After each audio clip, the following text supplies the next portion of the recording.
about supply and demand. We're going to be going through some practice problems. I encourage you to follow along. You can draw these in your notes on another piece of paper. The idea is to give you as much exposure as we possibly can for these problems. For these problems, I'm going to be just saying them out loud and putting them up here. So we'll be able to determine what shifts, what happens to equilibrium price and equilibrium quantity. So we're going to first start off by drawing our supply and demand graph.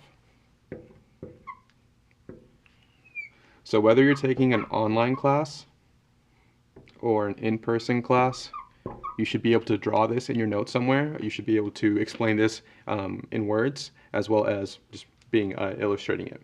So a couple things.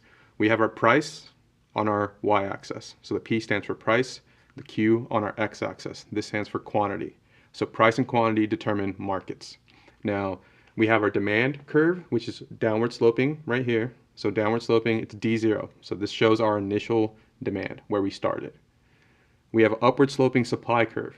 So upward sloping, S0 stands for our initial supply, or S0.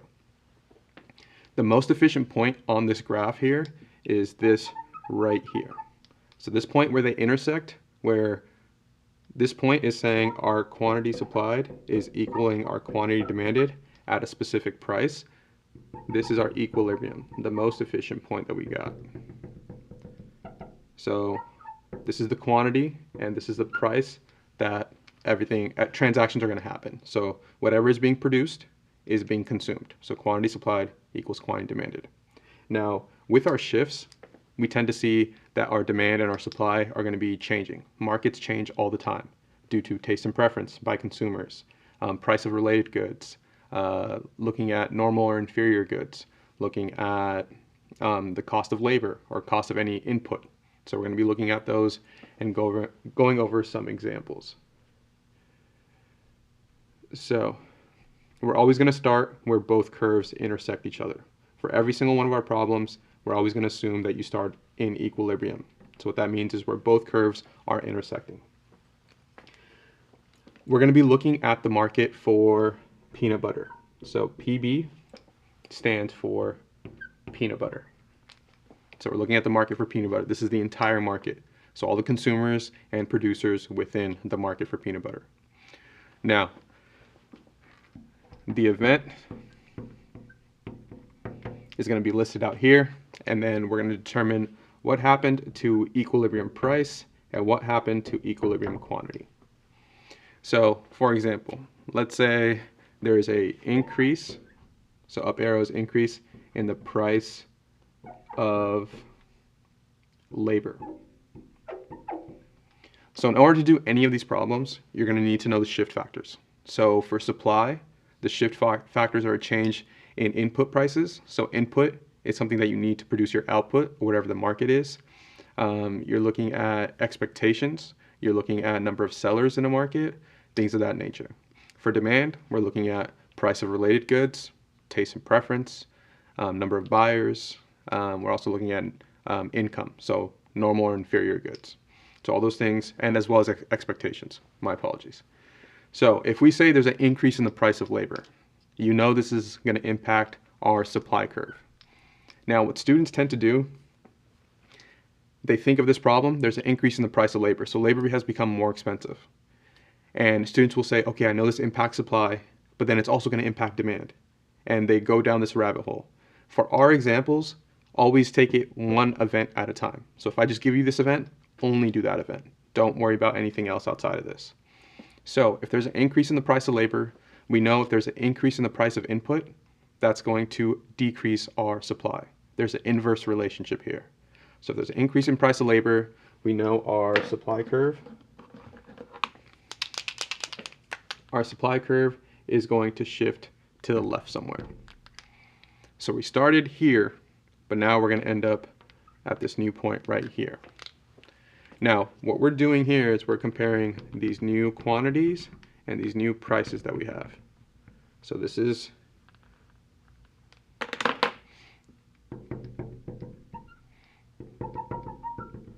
so we're going to label this Q0, that's where we started, and this is P0.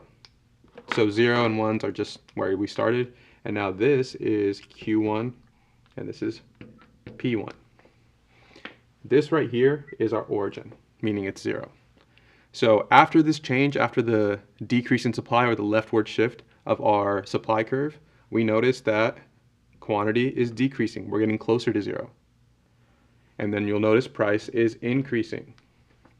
So what we would say is equilibrium price has increased and equilibrium quantity has decreased.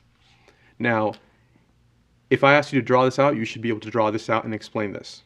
If I were to ask you to just explain this with some sentences, you should be able to say, because there's an increase in the price of labor, supply decreases. And because of this, we see equilibrium price increase and equilibrium quantity decrease. So again, putting those into words is the same thing as drawing this out. So depending on what kind of assignment, exam question, or even just explaining this to other individuals, you should be able to put this graph into words as well, which is what you were doing. All right, so the next one, we're going to give you another event, and we're going to look at what happens. We'll look at different markets, just to switch it up. And we'll look at multiple shifts as well. So the next one, all right, so for this one, we're looking at the market for, let's just say, gas. So we're looking at the market for gas.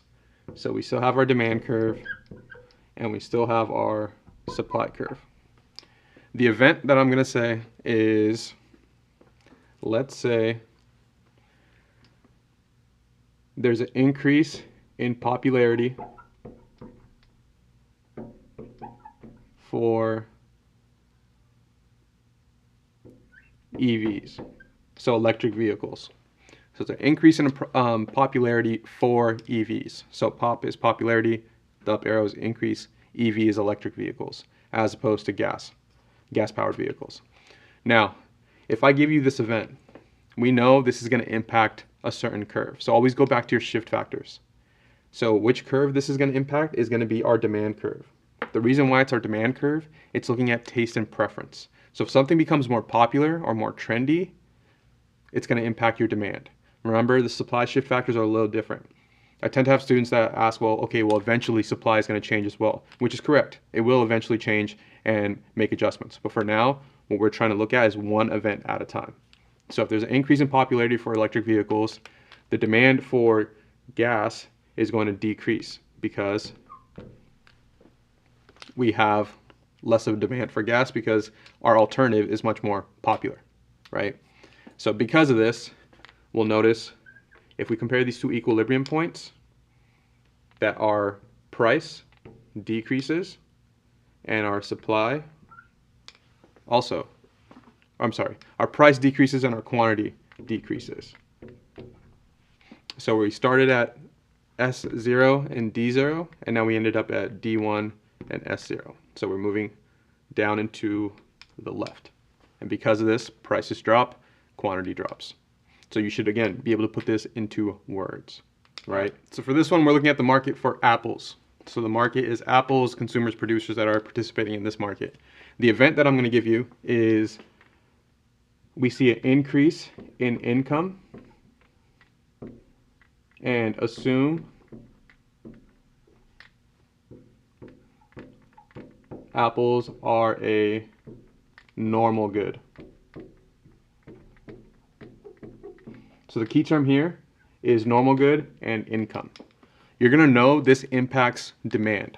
So this is going to impact demand, looking at the shift factors. So if you have them out, I encourage you to look at them. It will help you in the process. So if there's an increase in income and we assume a normal good. In order to do this, you need to know your shift factors, and you also need to know the definition of a normal good. So a normal good is if there's an increase in income, I'm going to demand more of this product because I have more money to spend. The opposite is true for inferior good. So if this right here said inferior good, the definition of an inferior good, if I make more money, I want less of this. So because there's an increase in income and it's a normal good, we're going to see that our demand curve is going to increase. More people want apples now. So we started here and we ended up here. So we know prices shifted further out, and quantity shifted further out. So it's shifting further out. Now, the way I would put this into words, so I could ask you to draw it, and I can also ask you to explain it in some sentences. You could say an increase in income, assuming apples are a normal good, so you have the event, results in an increase in demand, which causes equilibrium prices to increase and equilibrium quantity to increase. So again, you're just putting this all into words. Now, let's say I'm going to add another event to this. So we have this event already, right? But I'm going to add two events to this now. So this is our first event. Our second event is going to be, there is a increase in the number of sellers. Increase in the number of sellers. So because there's an increase in the number of sellers, we first do this event first, which we just highlighted. Now we're going to do the second event on that same graph. And this is if I give you two events. So because there's an increase in the number of sellers, we know this is going to impact our supply curve. So if there's more sellers in the market, you're going to see an increase in supply. So we started at the intersection of D0 and S0, which is right here. That's where we started. Then we made our first shift. So this right here was our first event, right? So that was our first event right here. Now from this is our new equilibrium, we still need to go to our last point, which is this next event, is an increase in supply. So we ended up right here. So our first shift and then our second shift. It's where you start and where you end up. Now, if we want to determine what happened at price and what happened to quantity, we can still look at these values. So if we look at quantity first, we're starting where we first started off, which is right here. We're going to call this Q0. And this is our last quantity. This is Q1. We notice that it has increased. Now with price, we started here and we also ended up here. So for price, you could say stays constant, or you could say it is ambiguous. We don't have enough information to tell currently. So when you have two shifts, sometimes it's going to be offsetting. So one, it increased our price and our quantity, and the increase in supply offsetted the price and the quantity. So again, these are other ways to look at multiple shifts within a singular graph. All right, so for our next example, it's going to be still looking at the market for apples. The first event is there's going to be increase in technology to produce apples.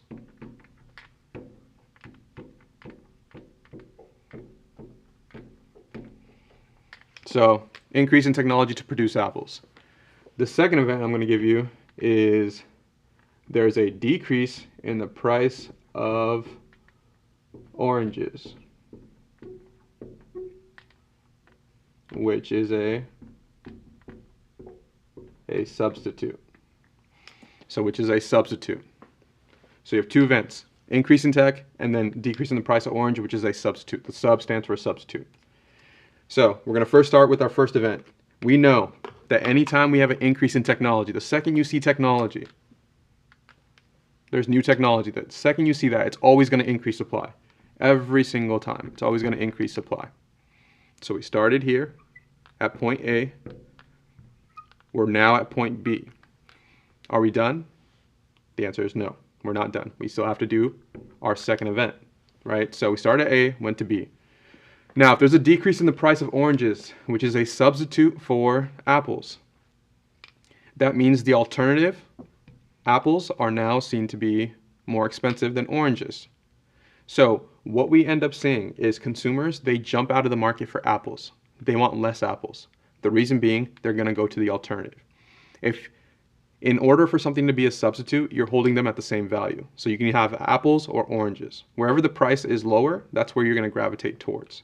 So in this case, if there's a decrease in the price of oranges and it's a substitute, we're going to see a decrease in demand for apples. Less people want apples now because oranges are cheaper. So we started at A, went to B, and now we ended up at C. Now we're going to do our analysis down here.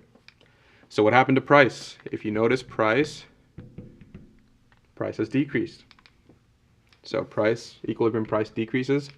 For quantity, you would say stays constant or ambiguous. So stays constant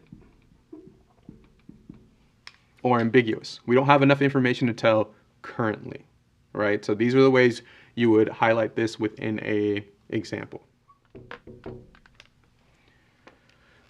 All right, so for this one, it's just going to be a very general example. Let's just say something that's more popular right now. Let's just say tumblers. So tumblers have become super popular. So we're looking at the market for tumblers. Now let's say things have become more popular. So the increase in popularity for tumblers. So increase in popularity for tumblers. Because of this, we're going to notice that there's going to be an increase in demand. That's something that we already kind of know, right? So increase in demand because of our shift factors. So increase in demand. So again, this would show that there's a increase in price and increase in quantity. Now, if I were to say tumblers become less popular and people find out they don't really care about tumblers anymore, there's a decrease in the popularity of tumblers, our demand is going to decrease because people don't care about it anymore. And because of this, prices decrease, quantity decreases. And that's what we tend to see in markets all the time. So things go in style, things go out of style. And once that happens, we change our perceptions and we consume less or more depending on the situation. Another thing, let's say we think there's a decrease. There's going to be a decrease in the price of tumblers in 2 weeks. So there's a decrease in the price of tumblers in 2 weeks. So this is going to impact supply and demand. The reason being, it is impacting expectations, right? So if there's a decrease in the price of tumblers in 2 weeks, we're looking at the market today. What are people going to do today? What are consumers and producers going to do today? So if there's a decrease in the price of tumblers in 2 weeks, that means consumers are going to consume less today. The reason they're going to consume less, they want the lower price in the future. So demand is going to decrease today. Now suppliers like to sell when prices are much higher. If they know prices are going to drop in 2 weeks, that means today they're going to sell more. So they're going to sell more today because the price of their product is much higher than it's going to be in 2 weeks, right? So in this case, supply is going to increase today. So we started at D0 and S0. So this is point A. We went to point B. And now we ended up at point C. So we noticed that prices drop and then our quantity stays constant. So prices drop, quantities stay constant. So you can flip these around. So if I were to increase a price, it's going to be the opposite event, right? So if you know one, you automatically know the other. There's only 9 different outcomes I can give you in terms of shifts. So make sure you know those. Make sure you know your shift factors. If you have questions, feel free to reach out to me. Leave a comment in the comment section. But yeah, best of luck, and I'll see you next time.